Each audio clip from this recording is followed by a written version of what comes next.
Итак, кашель – это защитная реакция организма, которая направлена на очищение дыхательных путей.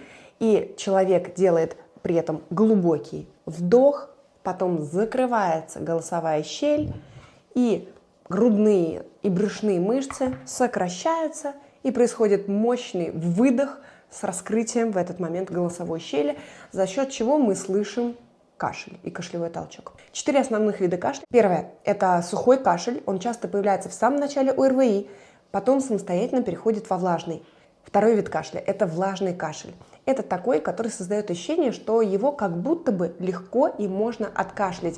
Третье – лающий кашель. Он бывает при ложном крупе, усиливается ночью, сопровождается измененным голосом и нарушением дыхания. Четвертое – приступообразный кашель, который бывает при коклюше, при паракоклюше, реже при других инфекциях. Будьте здоровы, берегите детей и подписывайтесь на мой канал. Я Анна Левадная, врач-педиатр. У меня все о здоровье детей.